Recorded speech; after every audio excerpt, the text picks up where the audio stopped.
오늘은 어버이 주일입니다. 우리를 눈물과 기도로 길러주신, 사랑을 베풀어 주신 우리의 사랑하는 우리 모든 어버이, 어머니와 아버님에게 하나님이 주시는 건강의 복이 넘칠 수 있기를 주님의 이름으로 축복합니다.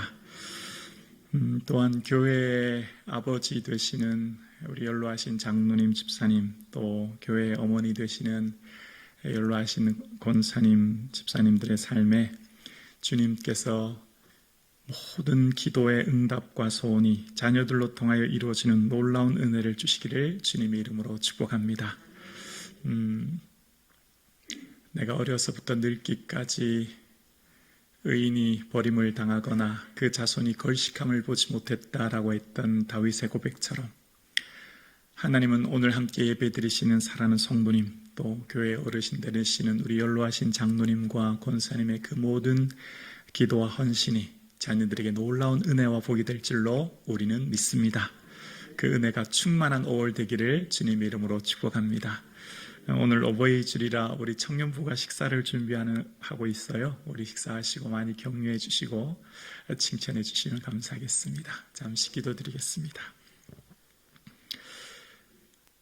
우리의 참 부모 되신 아버지 하나님, 우리의 사랑하는 부모님들을 주께 의탁하오니 인도하여 주옵소서. 눈물과 기도로 우리를 길러주셨으니 이제 우리도 사랑하는 부모님을 온 마음 다해 사랑하고 섬길 수 있는 마음을 허락하여 주옵소서. 예수님의 이름으로 기도드리옵나이다. 아멘. 하나님께서 요셉의 인생을 통하여 오늘 우리에게 말씀하시는 의도는 무엇일까요? 성경의 요셉을 통하여서 오늘 예배드리시는 저와 여러분에게 말씀하시고자 하는 하나님의 그 목적과 의도가 무엇일까요? 요셉이 얼마나 훌륭한 인물인가라고 하는 위인전이나 영웅담, 또 이렇게 하면 복받는다고 하는 성공론은 결코 아닐 것입니다. 그것은 좁고 협소한 시야죠. 요셉을 통하여서 말씀하시고자 하는 하나님의 의도는 조금 더 넓은 시야로 또 폭넓게 봐야 되는데요. 요셉의 인생 개인에게 집중하기보다 요셉을 통하여서 말씀하시는 하나님, 요셉을 통하여 하나님이 계획하시고 섭리하시고 이루시고자 하는 하나님의 그 비전이 있음을 우리에게 말씀하고 계십니다. 그래서 하나님께서 오늘 본문의 요셉의 인생을 이해하기 위해서는 요셉이 태어나기 훨씬 이전부터 계획하시고 섭리하시고 인도하시는 하나님의 계획하심을 보아야 합니다. 요셉의 할아버지, 그 증조 할아버지 되는 아브라함에게 약속하신 그 약속이 요셉 자신의 삶과 그 가족을 통해 이어지고 있음을 깨닫게 되는데요. 하나님께서는 아브라함에게, 요셉의 증조 할아버지 되는 아브라함에게 이런 말씀하셨거든요. 창세기 18장 18절에 보면 아브라함은 강대한 나라가 되고 라고 하시면서 천하 만민이 그로 말미암아 복을 받게 될 것이 아니냐라고 말씀하셨어요.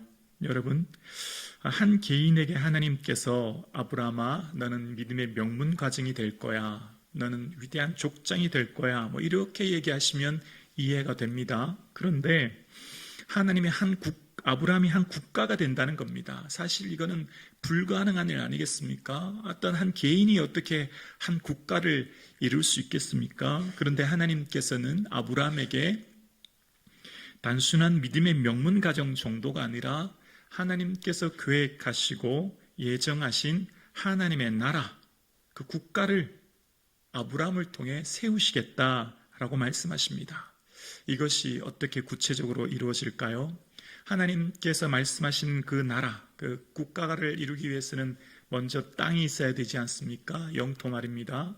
그래서 하나님께서는 아브라함을 통하여서 이 가나안 땅에 오게 하셨고 보이는 땅을 너와 내 자손에게 영원히 기업으로 주리라 말씀하셨지요. 그러니까 지금 하나님의 나라를 이루기 위해 갈대아 우르에서 부르셔서 하나님께서 예비하신 가나안 땅, 그 영토를 먼저 허락해 주셨습니다. 그 국가를 이루기 위해서는 또한 국민이 있어야 되지 않습니까? 그래서 하나님께서 예비하신 아브라함을 통해서 내 몸에서 날 내 상속자가 될 것이다 라고 하시면서 하늘의 무별을 봐라, 이처럼 내 자손이 많게 될 거야 라고 말씀하시면서 아브라함을 통해 태어날 그 후손들로 통하여 하늘의 별과 같이 많게 하리라고 하는 그 약속의 말씀을 하고 계신 거예요. 그래서 하나님께서는 이제 그 아브라함을 통하여서 나게 될 후손들을 축복하시는데요. 근데 하나님께서는 아브라함에게 그렇게 축복하신 후에 조금 우리가 쉽게 이해해야 되지 않은 다른 말씀을 또 이 창세기 15장에 하시는데요. 그렇게만 약속하셨으면 참 좋을 텐데 하나님은 아브라함에게 너는 너의 자손은 이방에서 객이 되어서 그들을 섬기고 400년 동안 내 자손을 괴롭게 할 거야. 그리고 그 후에 많은 재물을 갖고 돌아오게 될 거야 라는 말씀을 하십니다. 4대 후에 돌아오게 된다는 거예요. 그러면서 그 이유를 말씀하시기를 이는 왜냐하면 아모리 족속의 죄악이 아직 가득 차지 않았기 때문이야 라고 하면서 그 말씀을 하세요. 그러니까 하나님께서 이 아브라함에게 그 자손에게 복을 주시는데 너희가 이방에서 객이 되어서 400년 후에 다시 돌아온다는 겁니다. 그 이유는 아모리 족속에게 기회를 주시기 위해, 그러니까 가나안 땅에 살고 있는 원주민들이 회개하고 돌아오기를 기다리시는 하나님, 한 민족만을 사랑하시는 것이 아니라 온 민족을 사랑하시고 그들에게도 기회를 주셔서 그들과 함께 하시기를 원하시는 공의의 하나님께서 그들에게도 하나님께서 오래 참고 기다리시는 400년의 시간을 주셨음을 알게 돼요. 그리고 이방에서 객이 된다고 했는데 그 이방 나라가 어디일까를 생각하면서 하나님께서는 이후에 아버지 야곱, 요셉의 아버지 야곱에게 요셉이 애굽에서 총리가 됐다는 얘기를 듣고 이제 요셉이 가려고 할 때 하나님께서 아버지 야곱에게 그런 말씀을 하시죠. 야곱아, 너 애굽에 내려가는 것 두려워하지 마라. 거기서 너로 큰 민족을 이루게 할 거야 라고 말씀하세요. 거기서 어디죠? 애굽에서요. 애굽에서 큰 민족 이루게 할 거니까 걱정하지 마. 그렇게 말씀하셨거든요. 그래서 하나님께서 애굽 이주 계획을 구체적으로 실천하십니다. 그 실천하시는 방법이 환경이라는 것을 통해서 이루어 가시는데요. 바로 가나안 땅에 기근이 들게 하시는 것이었어요. 그래서 야곱이 살고 있는 그 지방에, 그 가나안 땅에 온 세상에 기근이 심함이더라 라고 창세기 41장 얘기하지 않습니까? 그 땅에 더 이상 먹을 것이 없는 그 기근으로 인해서, 그 어려움으로 인해서 소식을 듣죠. 바로 애굽에 양식이 있다는 소식을요. 그래서 오늘 본문은 과거에 있었던 가나안 땅에 있었던 그 기근이, 그 이유가 무엇인지 그 사건에 대한 해석이 오늘 시편 본문 105편 16절에 나옵니다. 오늘 105편 16절에 이렇게 말씀하시죠. 그가 또 그 땅에 기근이 들게 하사 그들이 의지하고 있는 양식을 다 끊으셨도다. 야곱이 살고 있는 땅에 기근이 든 이유가 어쩌다가 그냥 우연히 그냥 환경적인 어려움이 닥친 것이 아니라는 것을 이야기하시면서 그 기근이 들게 한 이유는 그들이 더 이상 그들이 의지하는 양식을 다 끊게 하셨고, 그래서 그들의 삶을 어디로 인도하기 위함이라고요? 그 결과가 시편 105편 23절 오늘 본문 후반절에 나오는데요. 이에 결과적으로 말씀하시기를 이에 이스라엘이 애굽에 들어가미요 라고 이야기합니다. 애굽으로 인도하기 위함이라고 말씀하세요. 그래서 하나님께서는 애굽으로 이주하기 위해서 환경적인 여건과 조건을 마련하시고 그들을 인도했다는 거예요.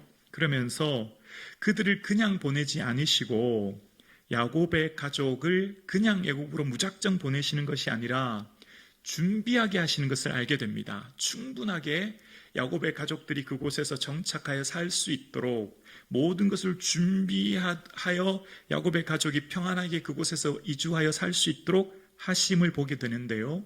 그 선발대로 보내는 한 사람이 오늘 본문의 주인공이 등장하는데 요셉이란 걸 알게 됩니다.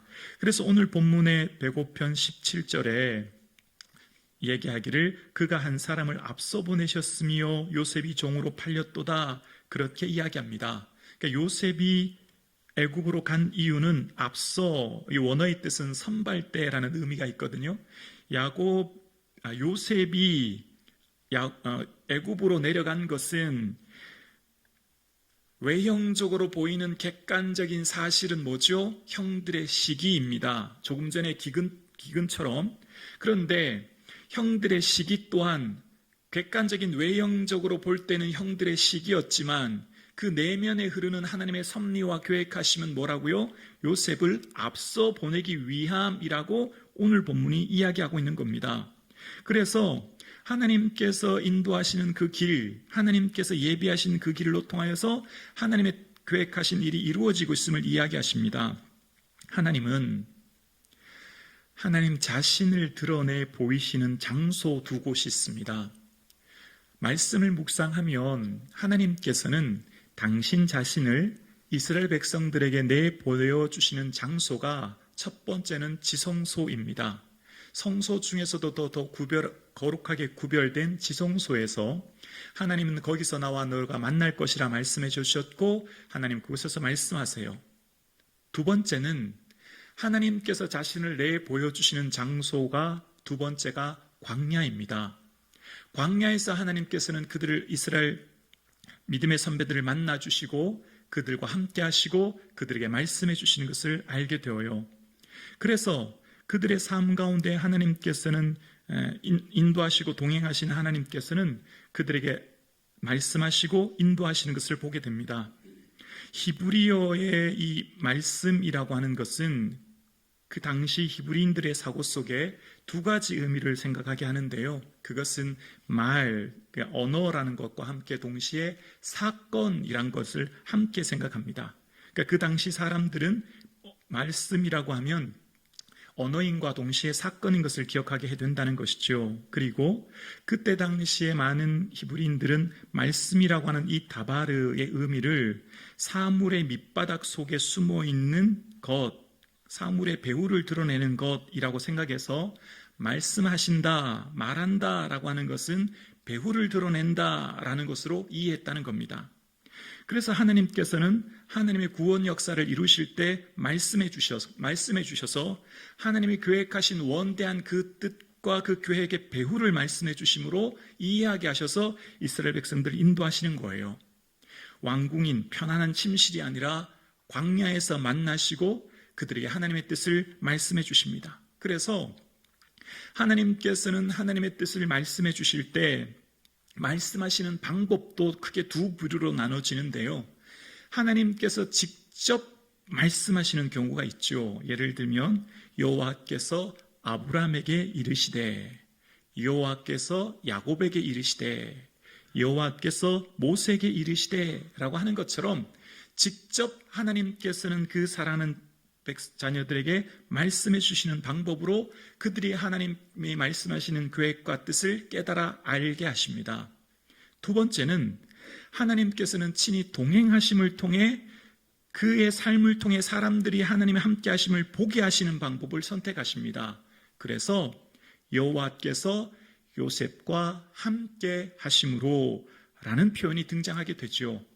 그래서 오늘 본문의 요셉은 하나님이 자신을 드러내 보이시는 두 번째 방법을 택하셔서 오늘 본문 창세기 39장의 2절에 보면 여호와께서 요셉과 함께 하심으로 그가 형통한 자가 되어 그의 주인 애굽 사람의 집에 있으니 3절이요 그의 주인이 여호와께서 그와 함께 하심을 보며 또 여호와께서 그의 범사에 형통케 하심을 보았더라. 아멘.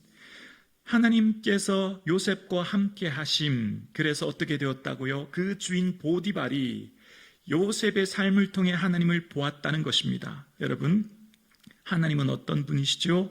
하나님은 영이시죠. 손에 잡을 수도 우리 눈에 볼 수도 없는 영이신 하나님, 그 영이신 하나님을 어떻게 보여지게 되었을까요? 그 주인 보디발이 어떻게 하나님을 보았을까요? 요셉의 삶을 통해 하나님을 본 거예요. 요셉의 삶이 어떻길래 그러면 요셉의 그 주인 보디발이 요셉의 삶을 통해 하나님을 보았을까요? 하나님이 그와 함께 하시는 삶, 동행하시는 삶을 통해 그 모든 일들이 형통케 되었다라고 이야기합니다. 그래서 요셉의 삶을 통해 하나님이 보여주는 삶을 살게 되었다는 것을 알게 되어요. 그래서 말씀을 묵상하면 깨닫는 것이 있습니다. 하나님 함께 하시는 게 뭘까? 여러분, 하나님이 우리와 함께 하십니다. 좋으신 하나님, 지금 이곳에 우리와 함께 하고 계세요.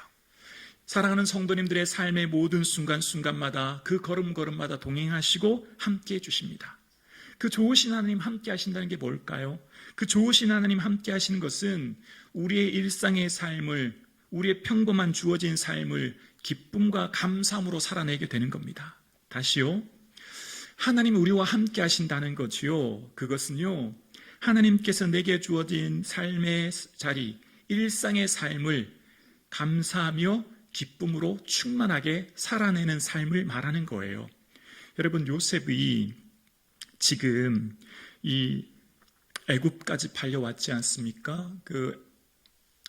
가나안에서 애굽까지는 약 한 480km 정도 된다고 합니다. 한 달 이상 거리라고 해요. 사막의 모래폭풍 속에 손이 묶인 채 곳곳도 걸어야 합니다. 최소한의 음식만을 먹으며 떼약볕을 내어쬐며 그 걸음을 걷고 도착한 곳이 애굽이었고, 그 애굽에서 시작된 것이 종살이였습니다. 얼마나 절망적이었을까요? 얼마나 낙담이 되었을까요? 그런데 하나님이 함께 하시는 삶을 살면 일상에서의 삶을 하나님이 주어진 삶으로 생각하며 그 삶을 충실히 살아내게 됩니다. 그러니까 일상성을 유지하게 돼요. 여러분, 요셉이 원래 요셉의 삶이 삶의 자리에서 충실히 살았던 사람인 것을 여러분 기억하시죠? 아버지 심부름으로 그 헤브론에서 세겜까지 가지 않습니까? 거리가 한 80km 된다고 해요. 그러면 성인이 보통 일반적으로 하루 평균 35km에서 40km를 걷는다고 하니 이틀이 걸려서 세겜까지 갔다는 것을 추측해 볼 수 있죠. 먼 거리를 갔습니다. 근데 여러분 아시죠? 세겜은 굉장히 위험한 땅입니다. 왜죠? 얼마 전에 시므온과 레위가 그곳에 있는 주장과 함께 많은 사람들을 살육했기 때문에 또다시 세겜을 간다고 하는 것은 생명을 위험을 느끼는, 굉장히 위험해질 수 있다는 사실이에요. 그런데 거기까지 갑니다. 근데 그곳에 갔더니 어떻게 해요? 형들을 만나지 못해요. 그럼 어떻습니까? 아유, 갔는데 안 되겠네, 그냥 돌아가자라가 아니라 다시 수소문해서 찾지 않습니까? 그리고 지나가던 사람을 통해 어디까지요? 도단에 있다는 소식을 듣습니다. 그래서 세겜으로부터 또 24km 더 되는 도단까지 갑니다. 뭘 말하고 있죠? 요셉의 삶의 모든 삶은 일상에 주어진 삶을 그냥 주어진 순간순간 충실히 살았던 사람인 것을 알게 되죠. 그리고 하나님 함께 하시는 삶의 특징은 그 삶의 자리가 어떠하든, 어떤 형편에 있든, 어디에 가든, 무엇을 하든 그 일상성을 유지하는 은혜를 받게 됩니다. 하나님 함께 하시기 때문에 그는 지금 절망적인 상황, 너무나 고통적인 상황이지만 그 하나님을 의지하고 바라보는 삶 속에 삶의 자리를 충실히 세워가요. 한번 생각해 볼까요? 보디발 장군, 바로 왕의 친위 대장, 경호대장입니다. 그래서 구약학자들은 그 집에 있는 이렇게 노예들만 100여 명이 넘는다 이야기합니다. 그러면 수십 명의 노예 중에 하나가 요셉이에요. 막둥이에요. 처음 외국에서 팔려왔어요. 그럼 당연히 노예 계층 중에서도 제일 밑바닥이면 뭘부터 했을까요? 눈을 뜨자마자 가축의 배설물부터 치우면서 오물부터 치우고 먹이를 주는 일부터 시작하지 않았을까요? 가장 지저분하고 더러운 일들을 하기 시작합니다. 그런데 한번 생각해 볼 수 있어요. 요셉이 그 일을 어떻게 했을까를 생각해 볼 수 있죠. 요셉이 그 일을 대충 때우듯이 절망적인 상황, 기회를 봐서 언젠가 도망가자, 언젠가는 내가 아버지 집으로 다시 도망갈 거야, 그런 자세로 했을까요? 아니라고 생각합니다. 왜냐하면 이후에 요셉의 주인이 그를 가정총무로 세웠다고 하는 것은 그의 삶의 순간순간을 충실히 했다는 것을 알 수 있죠. 그러니까 아침에 눈을 뜨면서 가축의 배설물을 치울 때도 콧노래를 부르면서 감사함으로 깨끗이 치웠을 거예요. 대충이 아니라 반짝반짝 윤기나게. 의미가 이해되시나요? 네. 삶의 자리를 충실히 한다고 하는 것은 그 주어진 삶에 하나님 함께 하시니 그 삶을 통해서 하나님 인도하실 것을 바라보았기에 주어진 그 삶의 자리를 세워가는 거예요. 그래서 요셉이 시켰던 그 오물 치우는 일을 그 중간 관리자쯤 되는 노예가 보면서 저 녀석 누구야? 누가 이 일을 했길래 이렇게 깨끗하게 잘한 거야? 눈에 띄지 않았겠습니까? 그 눈에 띄는 것이 당연히 위에 보고되고 보고되지 않았겠냐라는 거예요. 그러니까 지금 요셉이 있는 땅은 태양신 라가 지배하는 땅입니다.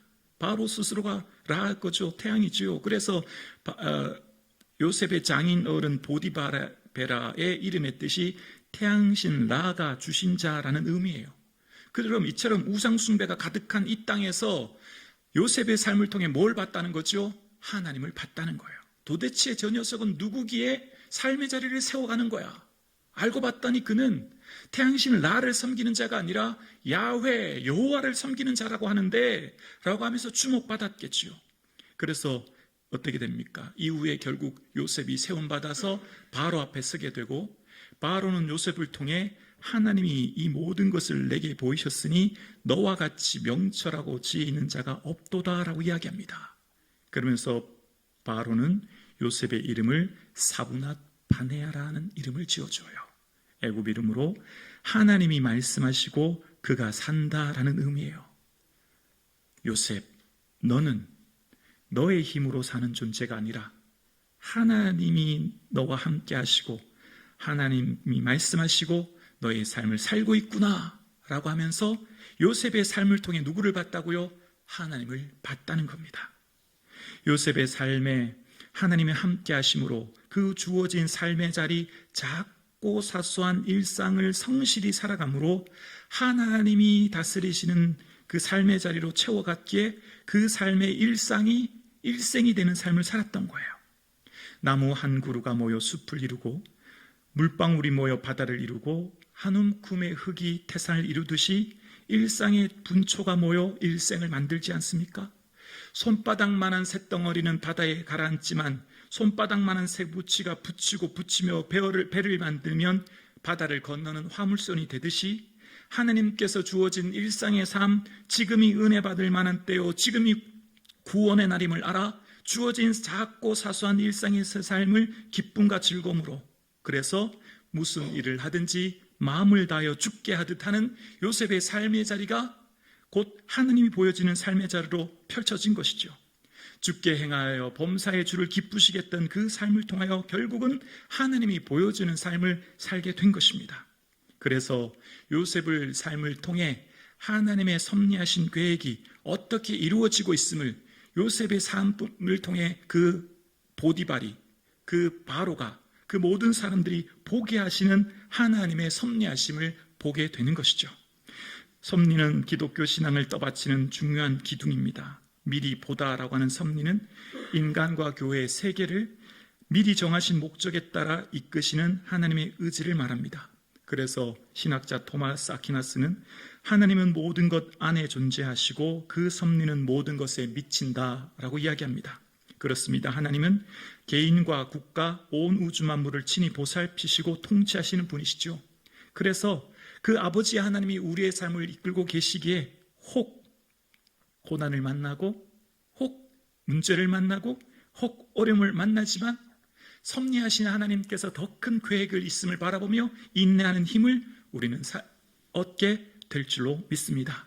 그래서 하이델베르그 요리문답 26문답에는 다음과 같이 이야기합니다. 그는 그의 아들 그리스도로 인하여 나의 하나님이시오 내 아버지시라. 내 몸과 영혼에 필요한 모든 것을 공급하시며 비록 이 눈물 골짜기에서 악한 일을 당하게 하실지라도 그것이 변의 선이 되게 하실 것을 믿고 의심치 아니하나니 이는 그가 전능하신 하나님이시므로 능히 하실 수 있으며 또한 신실하신 아버지이시므로 기꺼이 하실 것이기 때문이다. 아멘.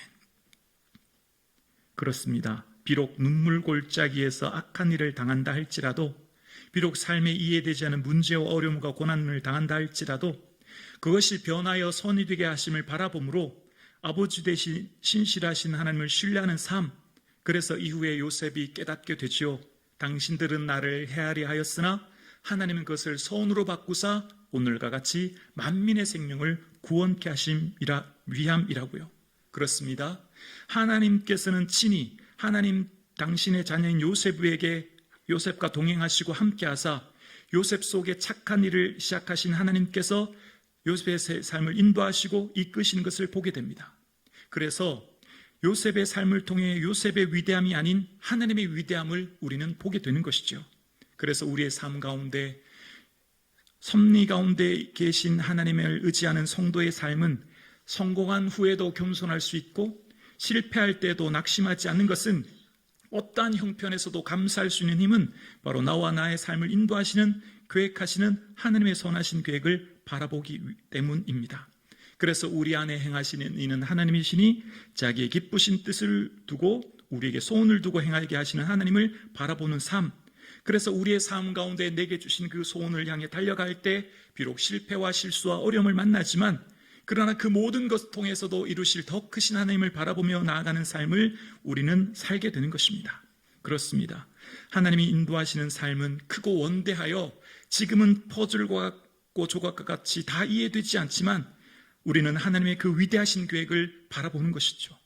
그래서 요셉의 삶을 통해 70명의 가족을 애굽으로 보내기 위해 선발대를 보낸 그 작고 미약한 17세 청소년 요셉, 그 한 사람을 통해 애굽에서 다시 돌아올 때는 8,600배가 넘는 장정만 60만 명이 되는 장정만 60만 3,550명 가족으로 이야기하면 250만 명이 되는 엄청난 숫자가 되어 다시 돌아오게 하시는 하나님의 놀라운 은혜를 바라보며 하늘의 별과 같이 많게 되리라 말씀하신 그 언약이 성취됨을 요셉의 삶을 통해 보게 되는 것입니다. 그래서 요셉의 삶을 통해서 일하시는 하나님께서는 매 순간마다 그 하나님을 바라보고 하나님을 의지하고 하나님을 향하여 소망하며 살았던 삶을 봅니다. 그래서 요셉의 언어의 두 가지 특징이 있습니다. 요셉의 언어의 두 가지 특징은 하나님이라는 단어와 아버지라는 단어인데요. 요셉이 어떤 일을 만났을 때에, 어떤 위기 가운데 있을 때에 보디발 장군의 아내 앞에서 내가 이 큰 악을 행하여 하나님께 죄를 지으리까 라고 하면서 하나님 앞에서의 삶을 고백하고, 이후에 바로의 꿈을 해석한 후에도 바로 앞에 섰을 때에 나 자신을 얘기하지 않고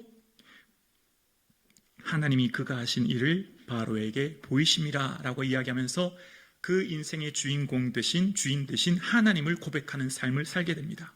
그리고 이후에 아시죠? 형제들 앞에서 섰을 때도, 총리가 되었을 때도 하나님이 이 큰 구원을 당신들의 생명을 보존하려 하시려고, 당신들의 후손을 세상에 두시려고 나를 당신들보다 앞서 보내셨습니다. 언어는 늘 하나님이셨어요. 내 인생의 주인 되신 하나님이 나를 여기까지 인도하셨고 인도하셨다. 그 하나님을 잊지 않고 살았던 요셉의 삶은 하나님을 위하여 먹고 마시며 하나님을 위하여 삶의 자리를 세워가며 하나님을 위하여 가장 가까이 있는 사람부터 사랑하고 가장 작은 일부터 실천하는 삶을 통해 하나님 나라가 이루어진 겁니다. 그래서 요셉의 삶의 두 번째 특징의 언어는 아버지였어요. 가장 가까이 있는 사람을 사랑했습니다.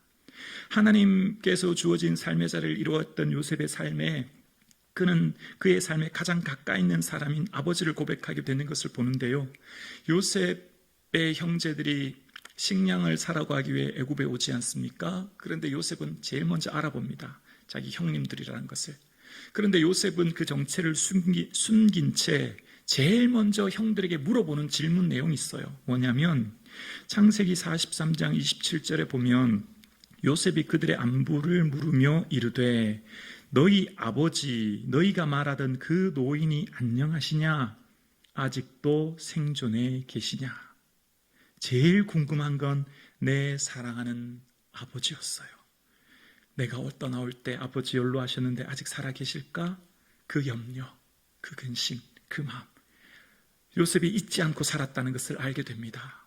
요셉이 가장 가까이서 나를 길러주신 아버지의 사랑을 한시도 잊지 않았던 걸 알게 돼요. 그리고 형들에게 드디어 내 정체를 밝힙니다. 내가 누구인지. 그러면서 창세기 45장 3절에 보면 크게 운 후에 이런 말을 해요. 요셉이 그 형들에게 이르되 나는 요셉이라. 내 아버지께서 아직 살아계시니까 형들이 그 앞에서 놀라서 대답하지 못하더라. 내 아버지 아직도 살아계십니까? 여러분 생각해 보세요. 13년 동안 정말 죽을 고생했잖아요. 종살이, 감옥살이에. 그러면 그 원한과 아픔과 증오가 얼마나 컸을까요? 그러면 형들 만났을 때 제일 하고 싶은 말이, 그 마음에 만약 그 미움이 있었다면 제일 하고 싶은 말이, 형님들 저 왜 파셨어요? 형님들 저를 왜 우물에 던지셨어요? 저 왜 죽이려고 하셨나요? 그건 물어야 되지 않나요? 13년 만에 만난 형님들에게 만약 그의 삶이 내 힘으로 내 의지대로 살았다면 내 마음에 있는 그 원한과 분노 때문에 형님들에게 제일 하고 싶은 질문이 왜요 형님? 왜 그러셨어요? 라고 하는 것 아니겠냐고요. 근데 요셉이 제일 하는, 형님들에게 하는 첫 번째 고백이 내 아버지께서 아직 살아 계십니까? 라는 질문이에요. 요셉의 삶 가운데 이미 그 형제들을 용서했을 뿐만 아니라 그 형제들과 그 아버지를 사랑하고 있었음을 보게 됩니다. 그래서 이후에 요셉은 그의 형님들이 아버지 돌아가신 후에 염려할 때 형님들과 그 자녀들 다 기를 것이라 고백하게 되죠. 그렇습니다. 하나님께서 섭리하시고 이끄시는 인생의 삶의 특징은 가장 가까이 있는 사람들을 사랑합니다. 누구부터요? 내 아버지, 어머니, 형제, 자매, 그리고 내 가까이 신앙생활하는 믿음의 동역자들.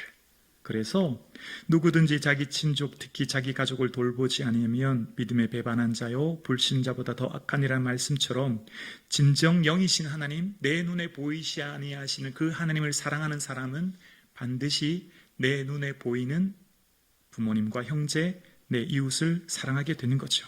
그래서 여러분, 오늘은 어버이 주일입니다. 올해 둘째 주만 어버이 주일이 아닌 거죠. 1년 52주가 어버이 주일인 거죠. 매주일이 어버이 주일이요, 매주일이 내 사랑하는 어머님, 아버님의 사랑을 기억하고 감사하는 주일이 될 수 있기를 주님의 이름으로 축복합니다. 그렇습니다. 우리의 삶에 가장 소중한 공동체인 가족은 하나님 나라의 작은 하나님 나라입니다. 하나님께서 우리의 가정을 통해 하나님 나라를 세워가시는 거죠. 눈에 볼 수 없는 영이신 하나님을 사랑하는 자는 보이는 내 이웃을 사랑하여 하나님의 은혜 가운데 인도하십니다. 그래서 내 삶 가운데 인도하신 나의 삶의 자리, 내 의지와 선택이 아니라 하나님의 보내심으로 만난 내 부모님과 형제 자매를 사랑하는 그 은혜가 있기를 소원합니다. 신구약 성경은 완전한 하나님의 말씀입니다. 한 구절 한 단어도 버릴 것이 없습니다. 구약 39권 929절 23,214구절, 신약 27권 260장 7,959절, 어느 구절 하나 버릴 것이 없는 말씀인 것처럼 오늘 살아가는 우리의 삶의 1분 1초도 버릴 것이 없는 하나님의 선물이요 하나님의 은혜의 자리입니다.